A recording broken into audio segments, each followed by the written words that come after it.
रत्नैः कल्पितमासनं हिमजलैः स्नानं च दिव्याम्बरम् नानारत्नविभूषितं मृगमदा मोदाङ्कितं चन्दनम् जाती चम्पकबिल्वपत्ररचितं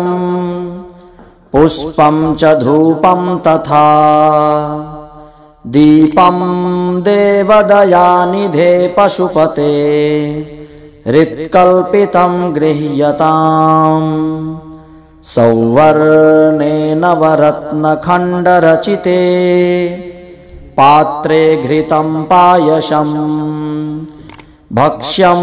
पञ्चविधिं पयोदधियुतं रम्भाफलं पानकम् शाकानामयुतं जलं रुचिकरं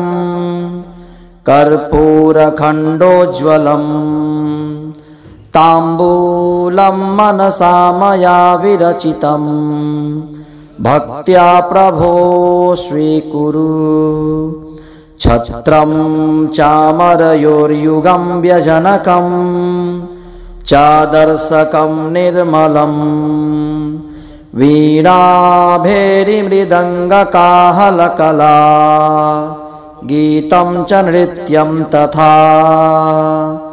साष्टाङ्गं प्रणतिः स्तुतिर्बहुविधा ये तत्समस्तं मया संकल्पेन समर्पितं तव विभो पूजां गृहाण प्रभो आत्मा त्वं गिरिजामतिः सहचराः प्राणाः शरीरं गृहम् पूजा ते विषयोपभोगरचना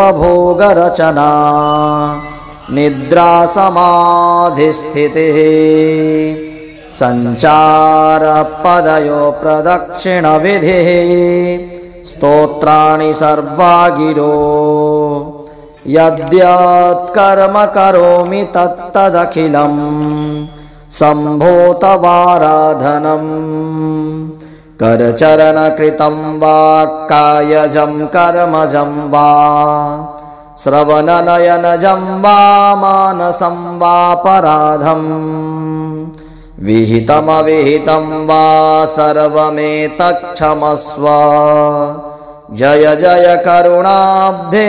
श्रीमहादेव शम्भो नमः पार्वतीपतये हर हर महादेव।